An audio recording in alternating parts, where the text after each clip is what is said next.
बेटी की परवरिश। जिंदगी किसी को किस मोड़ तक ला सकती है। एक दिन कविता अपने पति से कहती है, कौन है ये बच्ची, बताते क्यों नहीं, क्यों लेकर आए हो इसे यहाँ? कविता, ये मेरी बच्ची है। माँ पापा मेरी शादी शिवानी से करने के लिए मान नहीं रहे थे, लेकिन मैं उससे बहुत प्यार करता था। अब वो इस दुनिया में नहीं है, लेकिन सन्निका की जिम्मेदारी मेरी है। इसे मैं अपने पास ही रखूंगा। कविता ये देखकर सुनकर सन्न रह जाती है। कैसी बात कर रहे हैं आप, लोग क्या कहेंगे, मैं कैसे इस बच्चे के साथ जीवन चलाऊंगी? देखिए, इसे देखकर मुझे टेंशन हो रही है। आप इसे ले जाइए यहाँ से, मेरी भी तो बेटी है, मैं उसका हक कैसे मार दूं? दिनेश कविता को किसी तरह समझा लेता है। देखो सन्निका, ये आज से तुम्हारी माँ है, इन्हें तुम्हें माँ कहना है। कविता को तो सन्निका को देखना भी गवारा नहीं है, फिर वो उसकी माँ कैसे बन पाती? और शायद दिनेश भी ये हकीकत जानता था। कुछ साल बाद देखिए, अब राधिका बड़ी हो गई है, उसके लिए किसी अच्छे घर का रिश्ता देखिए ना, शादी तो करवानी है ना। हाँ, लेकिन सन्निका उससे बड़ी है, पहले तो उसकी शादी तय करेंगे ना। जमाना जानता है कि वो एक नाजायज लड़की है, कोई उससे शादी क्यों करेगा? वैसे भी आता है क्या उसे, जो कोई उसे अपने घर की बहू बनाएगा? तभी वहाँ सन्निका आ जाती है। पापा, मुझे स्कॉलरशिप मिल गई है, आगे का सारा खर्चा यूनिवर्सिटी वाले उठाएंगे। मैं कल ही वहाँ हॉस्टल में शिफ्ट हो रही हूँ। लो, सुना दिया ना फैसला। अरे अब क्यों शिफ्ट हो रही हो, पहले ही हो जाती शिफ्ट। दुनिया में यूं कॉलिक तो ना होती हमारी। क्या यार कविता, एक तो खुशी की बात है कि लड़की को कुछ आगे बढ़ने पढ़ने का मौका मिल रहा है, लेकिन नहीं, तुमको तो केवल ताना मारना ही आता है। जाकर देखो शिवानी क्या कर रही है। अरे हाँ, मैं शिवानी को दूध देना भूल गई, वो कैसे उठेगी? कविता को ये सुनकर गुस्सा आ जाता है। हाँ हाँ, अपनी किताबों से फुर्सत मिले तब ना। मेरी बेटी ना कुछ खाए ना कुछ पिए, यही तो चाहती हो तुम। सनिका, जिसने कभी कविता से बात ही नहीं की थी, क्योंकि वो उसे हमेशा कोसती, वो वहाँ से बिना कुछ कहे निकल जाती है। खाना तो पूरा बन गया, अब जाकर आराम से पैकिंग करती हूँ, कल वक्त से निकल जाऊंगी। देखिए जी, वैसे तो ये लड़की मुझे एक आंख पसंद नहीं, अपने कमरे में पैकिंग कर रही है। अरे मुझसे तो कभी बात भी नहीं करती। आप साफ साफ बोल दीजिए उसे कि घर से जाएगी तो सारा काम कौन करेगा, उसकी माँ। माँ का नाम सुनकर सन्निका भी वहाँ आ जाती है। नहीं, वो कैसे करेंगी, वो तो मर गई है ना। उस मनहूस औरत को मेरे घर में याद करने की कोई जरूरत नहीं है, समझी? वैसे भी ना होते हुए भी तेरी शक्ल में लगता है कि वो हमारे बीच में ही है हमेशा से। तो ठीक है ना, जब जा रही हूँ तो क्यों प्रॉब्लम हो रही है आपको? सन्निका घर से निकल रही थी। कविता ना चाहते हुए भी सन्निका को रोक लेना चाहती थी, और वजह थी सिर्फ उसकी सोशल लाइफ का डिस्टर्ब हो जाना। किटी में कविता की सहेलियाँ कहती है, क्या बात है, तू परेशान सी लग रही है, सब ठीक तो है ना?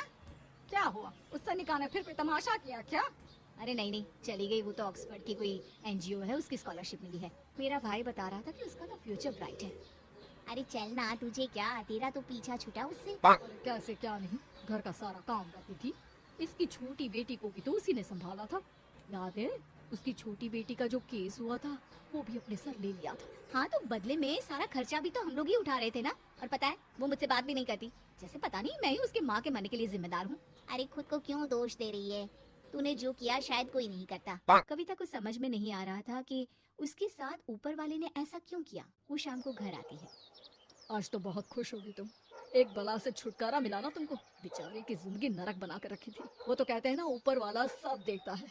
देखो, चुन लिया उसने अपना रास्ता। कविता का मन तो करता है कि वो पति को सब कुछ सुना दे, लेकिन सामने सास खड़ी होती है।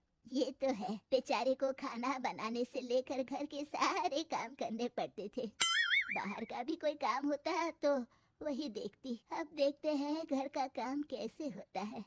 तभी कविता की बेटी उसके लिए चाय लेकर आ जाती है। लो माँ चाय, कैसी रही किट्टी? अच्छी थी बेटा, खाने में कुछ बनाया है क्या?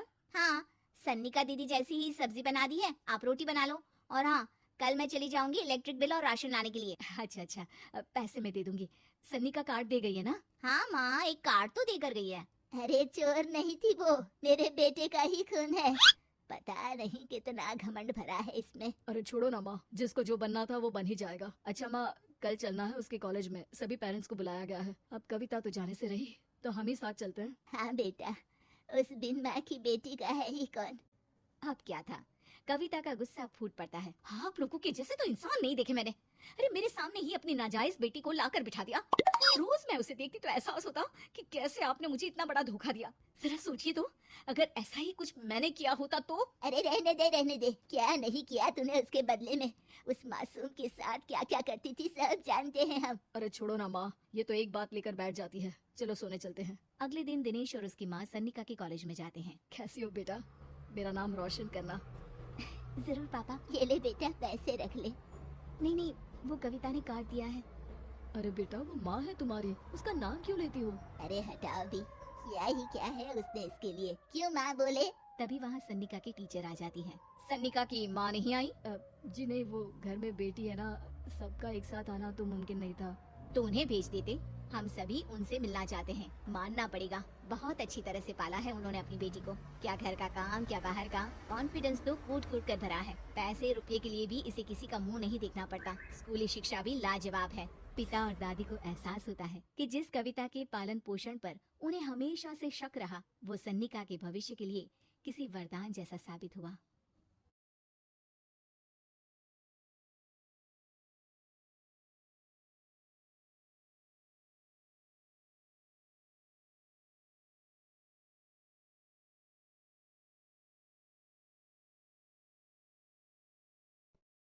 गांव माधोपुर में शशि बहन का परिवार रहता था। शशि का एक बेटा, बहू और बेटी थी। पति और बेटा किसान थे जो सुबह खेत में जाते और सारा दिन मेहनत के बाद शाम को घर लौटते। शीला भी घर में रहकर सिलाई का काम करती। शीला की बेटी भी बड़ी समझदार थी। वो घर के काम में माँ का हाथ बटाती। लेकिन बहू बहू का हाल निराला था। वो काम कम और मिन ज्यादा निकालती, जिससे शशि और उसकी बेटी काफी परेशान रहती। एक दिन, माँ ये क्या है? ओहो, जितना बोलो लेकिन आप लोगों को तो कुछ समझ में ही नहीं आता। भाभी क्या हुआ? और माँ अभी सिलाई कर रही है, उन्हें बार बार मत उठाइए। मुझे बताइए हुआ क्या है? ये देखो सोनम, दूध उबल रहा है और बस गिरने ही वाला है। वो तो शुक्र है कि मैं आ गई, वरना तो बह जाता सारा। अरे पर मैं तो अभी देकर गई थी और गैस भी धीमी थी। हमेशा दूध सामने खड़े होकर ही उबाल दिलवानी चाहिए, ठीक है ना? सोनम को मीका की बात पर गुस्सा आ जाता है, लेकिन क्लेश ना हो ये सोचकर वो चुपचाप वहां से चली जाती है और सोचती है कि वो कैसे मेघा को सबक सिखाए। एक दिन मेघा ने कहा, सोनम, अरे ओ सोनम, कहाँ हो? ऐसा कैसे कर सकती हो तुम? क्या हुआ भाभी? जब देखो परेशान सी घूमती हो। खुश रहा करो भाभी, इससे ना स्किन ग्लो करती है। सोनम, फेस तो मेरा वैसे भी ग्लो करता है, देखो। और कितनी गुणी भी हूं मैं। तुम्हें तो शादी करके दूसरे घर जाना है। देखो जरा देखो, अपने कमरे का हाल देखो, सारा संतरे का छिलका जमीन पर फैला है। अरे ससुराल में ऐसे ही रहोगी क्या? भाभी, करना ही क्या है, वही पड़े पड़े सूख जाएंगे, फिर पीस कर पैक बना लेंगे। आप भी ना भाभी, चिल करो। मेघा गुस्से से वहां से निकल जाती है। हर बात पर मीम मेक करने वाली मेघा एक दिन फिर चिल्लाने लगती है, माँ, अरे माँ सुनो तो जरा। अब क्या हुआ मेघा, क्यों चिल्ला रही हो?